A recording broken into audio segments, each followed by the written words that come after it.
Welcome to Introduction to Artificial Intelligence. My name is Arno Solin, and I'll be introducing myself in a minute. But just to give you some ideas of what is to follow. So we first go through some practicalities. Basically, what is there to expect topic-wise, and also then like otherwise on the course, what you need to do and what I need to do on the course to make this a success. As you see, the title slide here depicts a group of people. Let's say that's you, enjoying a ride. And this course is pretty much about that. Getting an overview and kind of hopefully enjoying the ride through the world of AI, but also in kind of a controlled and safe manner. So you see these people, they're not scared. Most of them are actually not even like holding tightly to the thing, but having their hands up and just enjoying themselves. And this is what I hope that you will also feel on this course.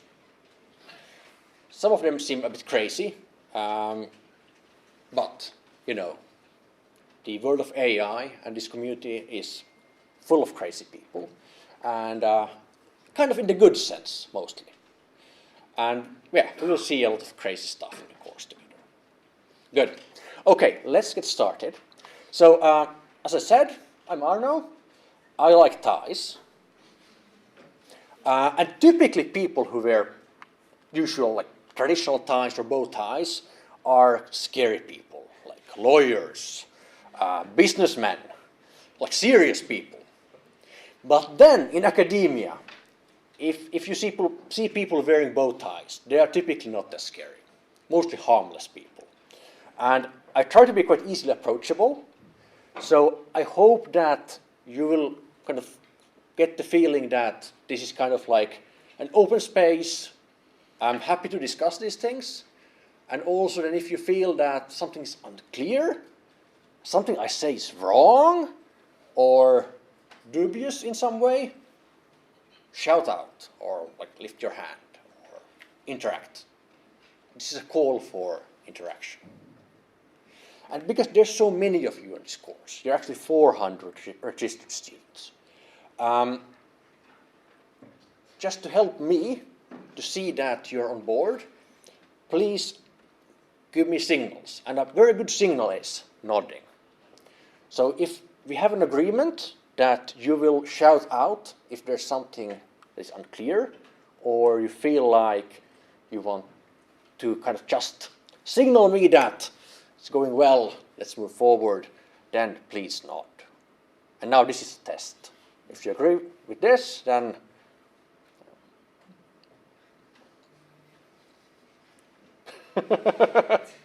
great, okay, thank you. I wear different hats. Today I'm your lecturer on the course. Most of the days I lead a research group here in this department. I work as assistant professor. I've been around for 5.5 years already. My field is machine learning. How does that relate to AI? You will see. I'm also an academic Finland research fellow. I'm a scholar in the Europe-wide ILLIS network as a research network. I coordinate the deep learning program in something called the Finnish Center for AI. What is deep learning? We have a lecture on that as well, don't worry. I'm also associated with University of Tampere. Previously, I've not been a professor here like forever. I've done research visits and worked elsewhere. I've worked some years in industry. I actually done real work as well. But also then I visited institutions in the UK, Sweden before. And I also have my own area that I specialize in.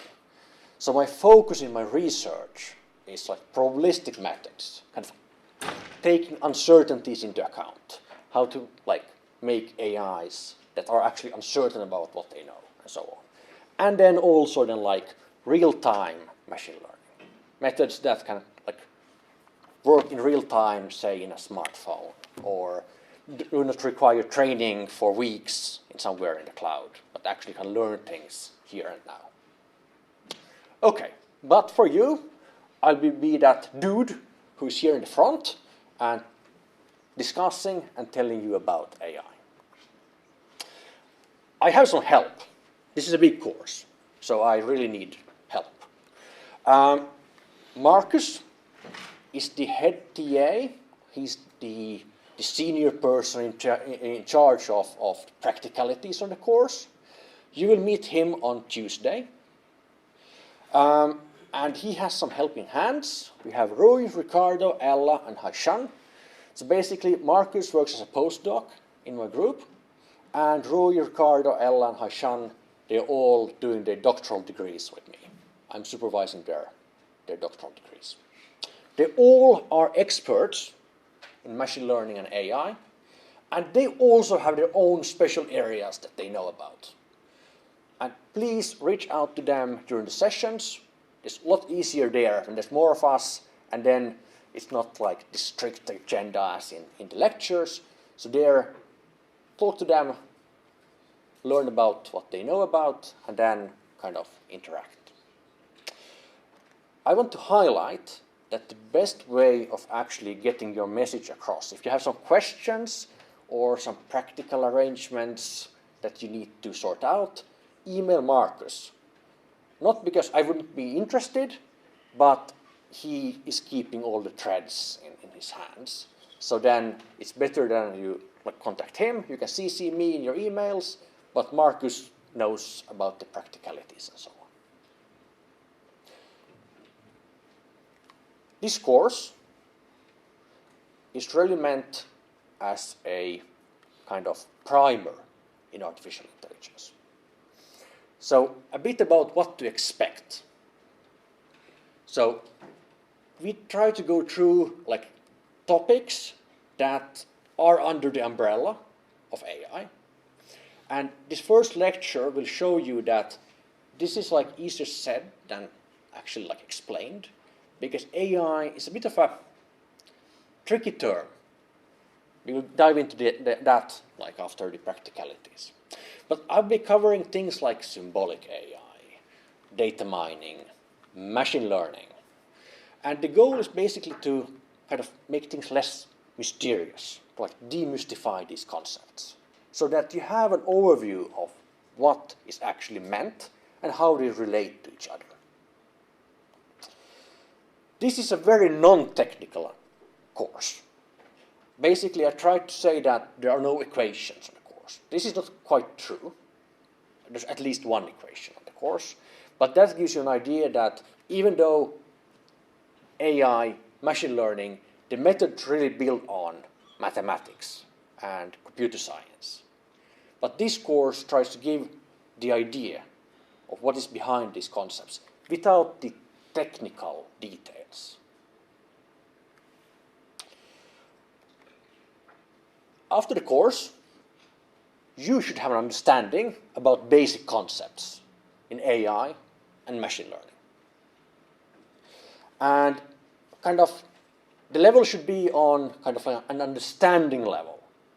You should understand the setup behind common AI systems, but also know some possibilities and limitations they might have. And this course, of course, is changing. It's a very interesting course to also give, because the topic area keeps changing so quickly. So there's actually a lot of updates I need to do every year to the course, because the advances in the past 5 years, for example, have been quite immense. Of course, you're interested in assessment, because many of you, probably most, are here because you're interested in the topic. But then, well, you also need the credits, because you're also or at least most of you are pursuing a degree. So the assessment is based on lecture quizzes,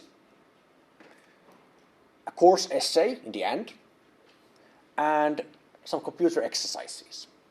That's the Tuesday exercises.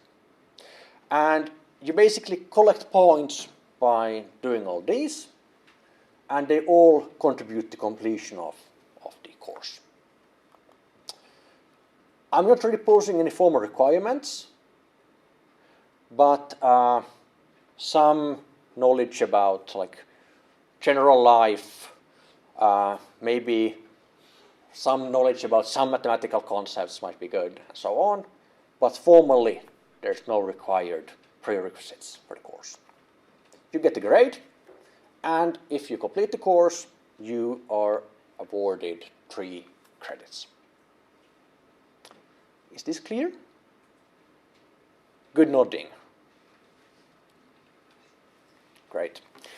Okay, today is a Friday, and it's been a long week, and I realized that coming to this big hall with dimmed lights on a Friday afternoon might not be optimal, but the lectures are on Fridays, nevertheless. And I hope you can also, I hope this is your last lecture this week, so then you can also consider this sort of then the point where you then can a bit relax, enjoy the ride, and then start your weekend. There's 6 lectures. Today, the topic will be, what is AI? And this is a difficult question. We're going to spend the whole lecture on that, basically. Next week, we dive into machine learning. After that, we focus in even more. We focus in on deep learning. After that, I'm going to talk about reinforcement learning. What that is, you will see. Then I'm talking about kind of the other branch in AI. These are called like kind of, or this is maybe like where it all started, as you will see in a bit. And then the last lecture is slightly different. It's about kind of the impact and ethics of AI. More like looking at this from kind of like a different point of view. We will have a visitor as well. And we have had visitors in the past, and you will have access to all of the past visitors. And I find this very important, because if it's only me giving my biased subjective view on AI, that would be a bit sad. So I'll try to pick people who have very different views from mine. And for example, I had Anna-Mari, who is an AI ethics expert. I've had Janne, who leads a team in Kela. Do you know what Kela is? Yeah. I've had Markus, who works for Unity. If you play games, you know, like computer games, mobile games, you might know what Unity is. They have this engine. You probably used Vault. 1 year, I had like a real architect, like an architect who designs buildings and spaces, talk about how they use AI. And I had 1 year, I had Tommy, who is an artist, who uses AI for art. I had a collaborator from Google, Eric, before, and then I have Hugo, who back then worked at a bank. Do you know OP? It's a big Finnish bank. So they have very different views, or maybe more applied views on how AI can be used and what the potential is. And you will have access to all of these past visitors. But there is more. We will have a live guest this year. We will have Mary. Mary is brilliant. She's the CEO and founder of Sidot, a company that focuses on responsible AI. And she's also a member of the Safety Advisory Board at Snap. You're younger than I am, most of you, I guess. So you might have been using Snapchat. How many of you have been using Snapchat? Yeah, so that's their product. And I think it's kind of interesting that they have a safety advisory board.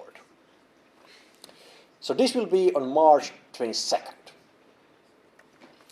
There will be exercises on the course. The first exercise is next Tuesday, and it will be about reading and kind of building a foundation for the things to come. There's some articles for you to read, and then some questions about those. Then there will be 3 computer assignments, one on NLP, natural language processing, one on generative image models, and one on reinforcement learning, basically training an AI to beat you in the game. Depends on your playing skills, of course. And these will be computer exercises. You actually are going to see some code, and you're going to work with the code. But you're not required to actually write code, more like run code. This is a non-scary part of the course. And then the final thing will be a course essay. And now, during the exercises, during the lectures and so on, already start to think of your essay. Because this should be something personal. This is your personal reflection on how the topic areas in the course affect you, your interests, your study area, or so on. More details and instructions are to come. Question? Just a practicalities question. When is the exercise session on Thursday? What time? Tuesday. Yeah. It's from 2 to 4. Okay, Yeah. It's like each exercise session devoted to like one of these assignments, or? Yeah, exactly. Exactly. So the topic, kind of the exercise sessions are to kick off the exercise for you to get an overview of what you should do, and you can then sit there and do it as well. There will be people to help you. The thing that applies both to the exercise sessions and the lectures is that you're not required to be present. It's there to help you, but you can also do it on your own.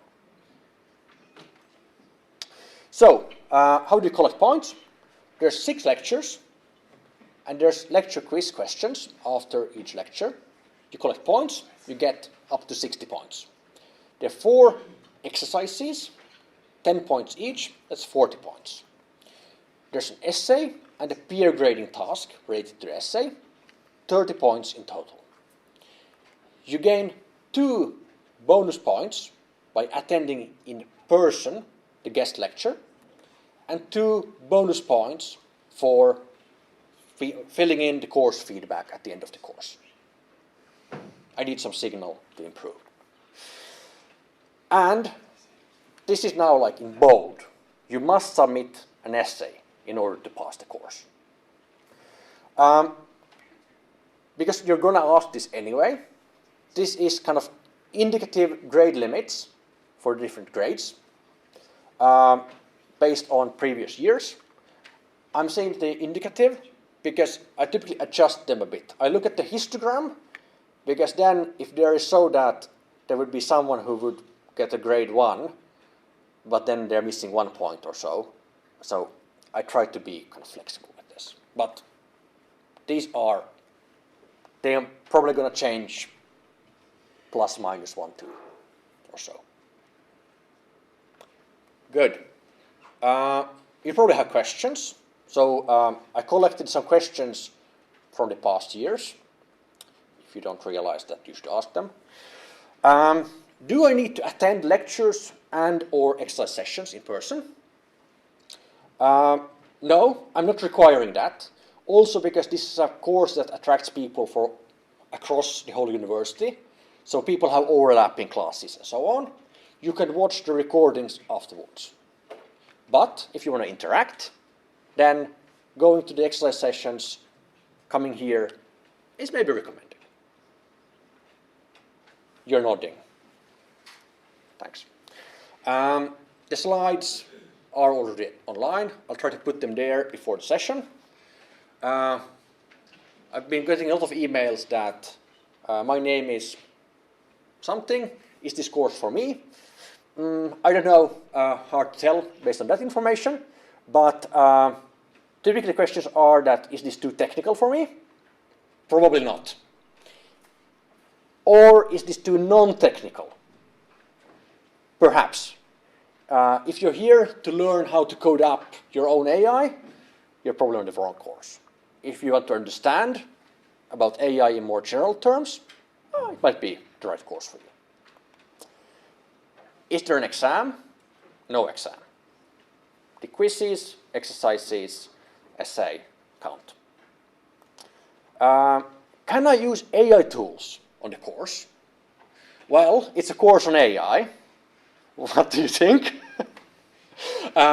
Yeah, so you can use AI tools, but be aware that you're still responsible for the output. And for example, your essay is going to be peer graded by your peers. And there are tools to see what proportion of your text was probably generated by AIs, which can maybe affect how your peers see your personal views on things in your essay. But yeah, I'm not putting any absolute restrictions on that. More questions? Question? What would be the next level of course in AI, perhaps more technical, and when is that the lecture? It depends a bit. I'm just repeating the question. What would be the next step, next course to take? I would probably start with a basic course in machine learning,